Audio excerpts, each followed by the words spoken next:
സീതാദേവിയുടെ മരണം എങ്ങനെയായിരുന്നു എന്ന് അറിയാമോ? അഗ്നിപരീക്ഷയ്ക്ക് ശേഷവും പ്രജാതൽപരതയ്ക്കു വേണ്ടി ശ്രീരാമൻ ഗർഭിണിയായ സീതാദേവിയെ വനത്തിൽ കൊണ്ടുവന്നു വിടാൻ ലക്ഷ്മണനോട് നിർദ്ദേശിക്കുന്നു. സീതാദേവി വാത്മീകിയുടെ ആശ്രമത്തിൽ അഭയം പ്രാപിക്കുകയും അവിടെ വച്ച് ലവകുശന്മാർക്ക് ജന്മം നൽകുകയും ചെയ്തു. ഒരിക്കൽ അശ്വമേധയാഗത്തിനായി ശ്രീരാമ ഭഗവാൻ അയച്ച കുതിരയെ ലവകുശന്മാർ പിടിച്ചുകെട്ടുകയും കുതിരയെ അന്വേഷിച്ചെത്തിയവർ ലവകുശന്മാരെ കണ്ടെത്തുകയും സീതയെയും മക്കളെയും തിരിച്ചറിഞ്ഞ രാമൻ അവരെ തിരികെ കൊട്ടാരത്തിലേക്ക് കൊണ്ടുപോകാൻ തുനിയുകയും ചെയ്തു.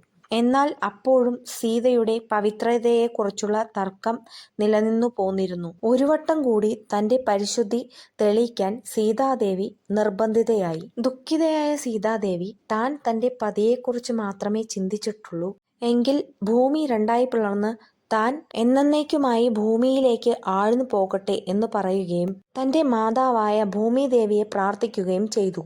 അപ്പോൾ തന്നെ സീതാദേവി നിന്നിരുന്ന സ്ഥലം രണ്ടായി പിളരുകയും സീതാദേവി താഴേക്ക് മറഞ്ഞു പോവുകയും ചെയ്തു.